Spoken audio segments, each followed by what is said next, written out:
Hello everyone, welcome to the VLab platform and to the General Physics Laboratory of Base University, Abuja. I am MS Shehu, a physics lecturer, Faculty of Computing and Applied Science. Today we're going to cover some of the most basic concepts of mechanics and physics. We're going to be talking about some of the required apparatus for carrying out measurement in 1 dimension, 2 dimension, as well as in 3 dimension. Some of those equipment apparatus are the micrometer screw gauge and the Vernier caliper.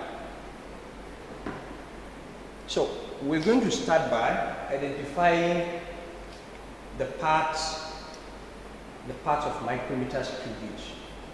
This is a micrometer screw gauge. It has a frame, it has anvil, jowl, and it also has a spindle jowl. It has 2 different radar, the sleeve radar and the thimble radar. This is where the sleeve radar is.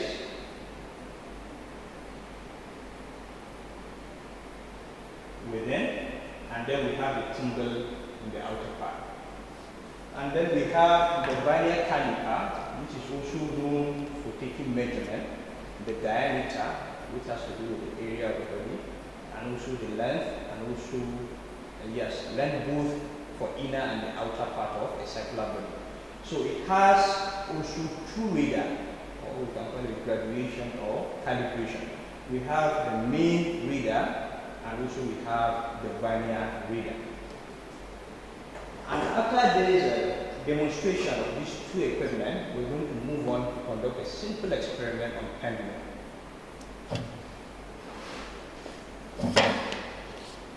This is for the pendulum experiment.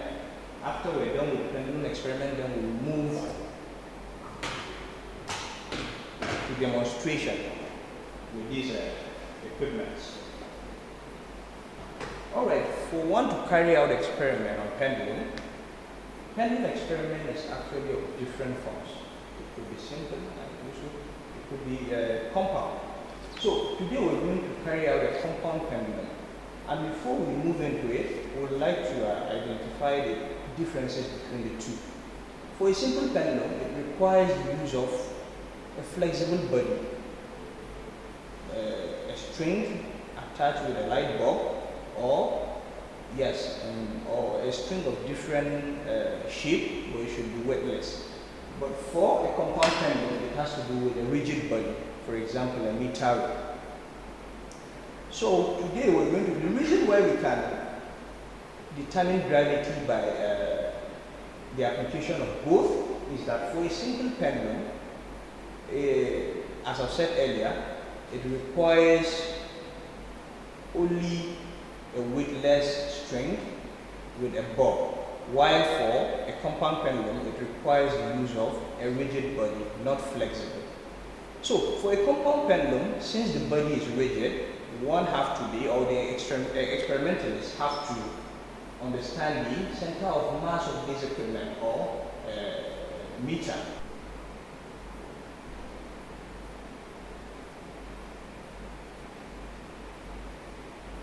Is actually the position where when a pivot is being placed, we're going to have a balanced weight in both sides. So for a string, which is a flexible body, of course we cannot determine that center of mass, but for a rigid body, we can do so.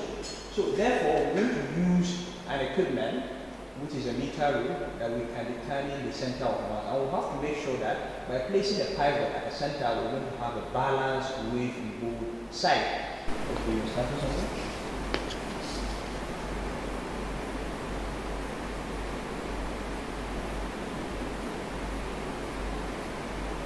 The equipment or apparatus required for that experiment, for this experiment, the compound pendulum, is the meter rule.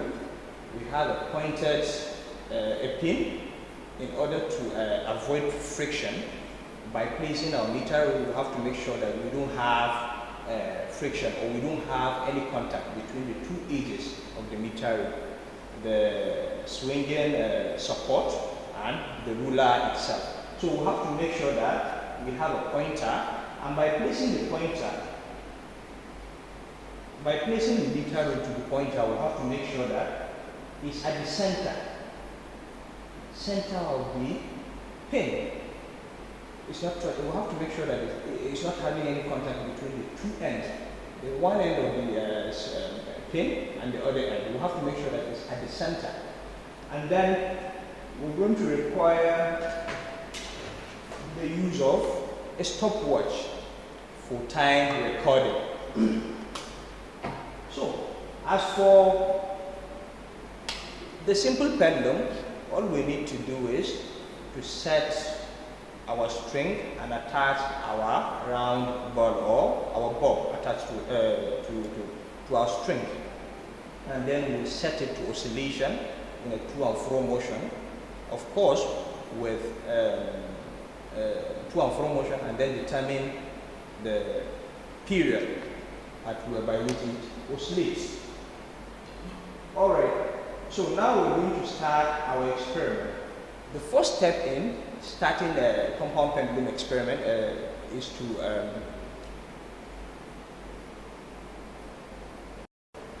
after recording time T1 and time T2 from the stand with our stopwatch, the next thing to do is to carry out our analysis. And also our analysis, of course, which covers both error analysis and the determination of the gravity analysis. So this is the period of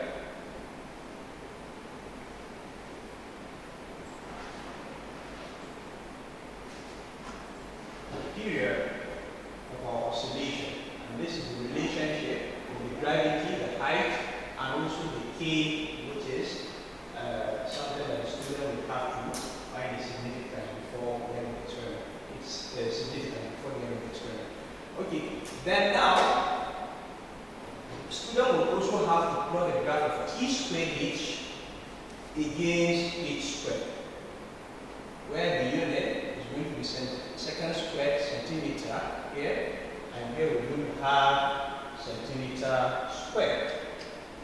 So from their graph, we should be able to relate it to a straight line equation in order to know or to predict how the graph is going to look like, and also in order to determine their slope, and also their slope, the K constant, which is unknown, and also the main aim of the experiment, which is to determine the gravity. So now our y-axis is equivalent to T squared H, and x is equivalent to H squared. So we'll have to use our period equation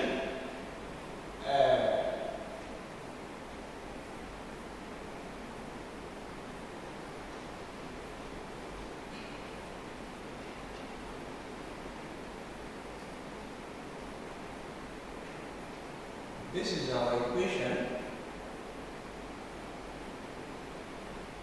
and if we are plotting T squared H against H squared, then students should know that the two axes have been defined, and therefore in order to relate it to straight line equation, which is y equals to mx plus c, then we have to make our y-axis equivalent to our new defined y-axis. So now, from the equation here, our y-axis, new y-axis is now T squared H. So we have to make T squared H a subject formula from the given period equation. And we can achieve that by squaring both sides of the equation. Therefore, we will have T squared equal to 4 pi squared, and then bracket K squared plus H squared over GH. Then we expand the bracket, we have 4 pi squared K squared plus 4 pi squared H squared over GH and over GH. So in order to achieve T squared H as our subject formula, we'll have to multiply both sides by the H. H to both sides. H to both sides.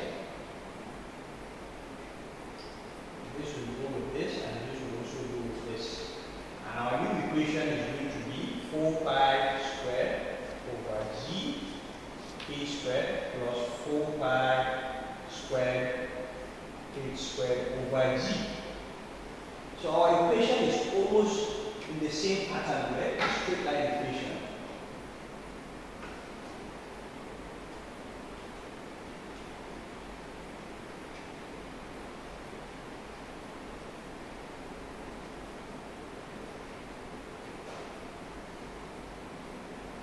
And also this is our straight line equation, mx plus c. So from here we have to compare the two equations. Since we already know that our y-axis stands for t squared h, and then our x-axis, which is here, stands for h, then we'll have to change the pattern of our terms. So this is safe to say that our c will come first before the nx, c plus nx, where x stands for h, and the coefficient of x now stands for coefficient of h. So we can now define our slope, which is m, as 4 pi squared over g. And also from here, we should be able to know, students should be able to know that the graph must have an intercept, because intercept c can be comparable to another term with our main equation. So we can now have c as 4 pi squared k squared over g. So this can be our equation 1 and this can be equation 2. From equation 1 we can determine gravity, because of course slope A can be determined from the graph. And then once we get our slope m, the next thing to do is to make g the subject formula and determine gravity. And of course pi is constant in radian, which is 3.142. We take the square of pi and then multiply with 4. So the only unknown here is g. So after finding g, we can now substitute it, and of course c is also a constant that can be determined from the graph. We'll either cross our t squared h axis or crosses our x axis. Then after doing this, the question that comes under is 1, we should determine the significance. After finding gravity, of course, by following the procedure, one would have or determine the value of gravity, except if there are so much error in the original experiment or the initial reading. So we have to determine the significance of the slope. So how do we determine the significance of slope? The easy way to do so is by taking the formula for slope, which is the change in y-axis over the change in x-axis,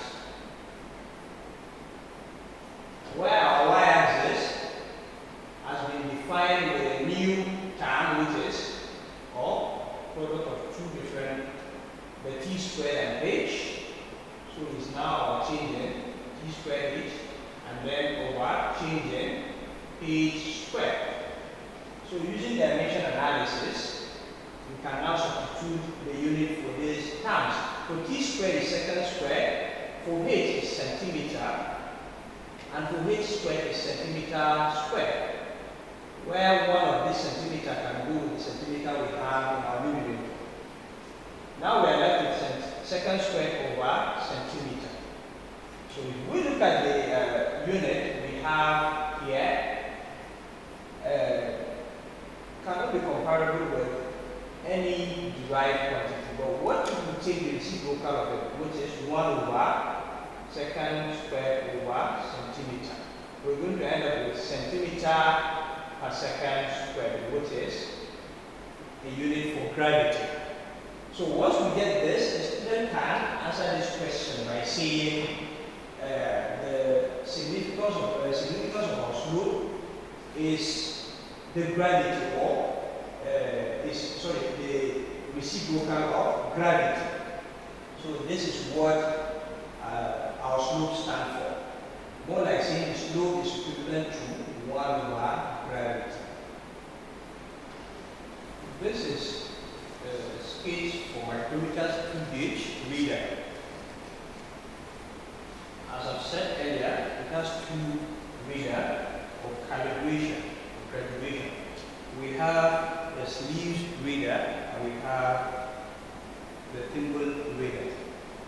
So now I'm going to demonstrate from the picture.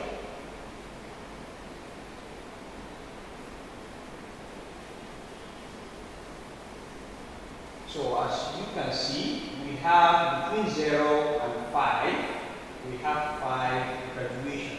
And also between each of these graduation, we have 1 on them. So if we are to take the actual reading that was captured in this picture, we say that once we have from the sleeve reading, this is the thimble reading, and this is the sleeve reading. So we're going to take the value, the maximum value that we can see from the sleeve reading. So here we have 0, the next is going to be 1, we have 2, we have 3, we have 4, and we have 5. So if we can see the calibration, which is between each two reader or each two graduation from the upper part of the sleeve, then we can say that we have 0.5. But if we can't see the reader or the line between the two graduations from the upper sleeve, then we can't take anything. The value is going to be 0. So I'm going to demonstrate it with my scale.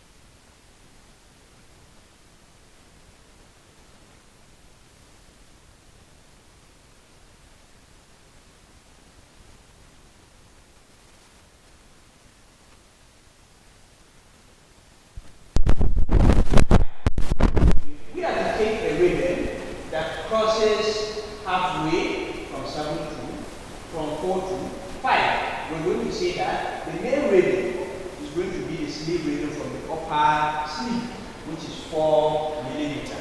And then our decimal are going to be taken from the remaining graduation from the lower part of the sleeve and from the thimble reader. So now the next is to look at the graduation from the lower sleeve and see if we can be able to view the calibrator or the graduation between the 4 and 5. And of course, we can view the graduation. So for us to note this line, which is between 4 and 5, then we'll have to add 0.5. So this 0.5 will also be added with the line that coincided with the center of the sleeve from the thimble reader. So now, if these are the calibration of the thimble. And for example, we have 2 here, 3 here, 4 here, and this is 5, this is 6. Then we'll have to look at the line that coincided with the sleeve, which is of course 5. So the next thing to do is to add 5 to 0.5, which will give us 5.5. And then the next thing to do is to add this 5.5 to this 4, but the next decimal, so which is equivalent to 5.5. So that would be the value millimeter. So I'm going to use the sketch I have on the board to demonstrate further. So let's assume an object has been captured, or an object has been measured by using a micrometer scale gauge, and we have the reader tightened, and we have our thimble or the thimble ratchet tied exactly at this position. So we can say that the main reader here is 5 millimeter. And then the next thing to do is to look at the reader under the sleeve. We can be able to view the line which is halfway from 5 to the next graduation. So we can now take 0.5 and add it to whatsoever line that coincided with the thimble reading. So now for our thimble reading, we have 25. Of course, the next is going to be, since between 25 and 30 is 5, then we're going to take each of the line here as 1. So we have 26, 27, and it coincided with exactly 28. So the next thing to do is to add the 28 with the 0.5. So we initially have 5 millimeter, then we add it with 0.5 and the 28, which is going to give us 20, 30. So by adding this 30, 0.30 to our 5, we're going to have 5.030 millimeter, and that would be the accurate measurement without absolute error measurement.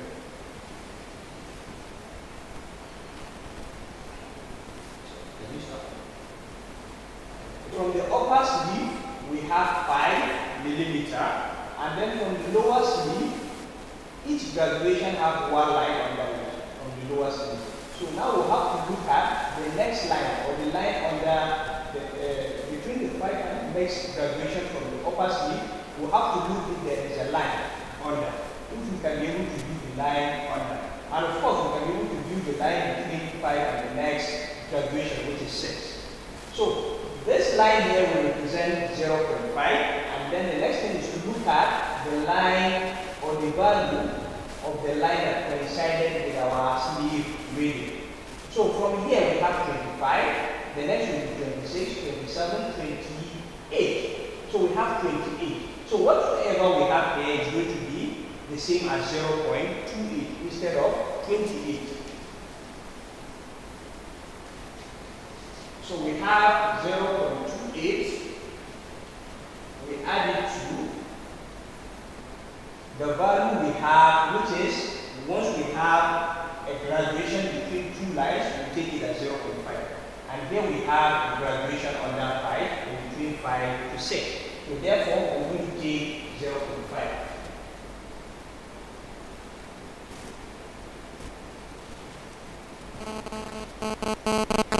So by adding 0.28 with 0.5, we're going to have 0. By taking the summation, we're going to have 0.78, and then we add it to our main reading, or the reading from our sleeve, which was 5 millimeter. So 5 millimeter plus 0.75 is going to give us 5.78 millimeter. So here we have our sleeve reader and we have our thimble reader. So now for us to measure the length of this battery, we have to start our counting. Between each of these numbers, we have 5 millimeter. So here we have 25, 30, 35, 40, and then we'll start counting. Each graduation here stands for 1. So we have 41, 42, 43, and 44. So then we'll now look at the lower graduation to see if we can be able to view a line after 44. But we cannot. Okay, so we have 44, and then it coincided with, we have 45. The line before 45 is 44, and then the line before, which is exactly the line that coincided with our sleeve reader, is 43. So we can now see we have 45.43 millimeter.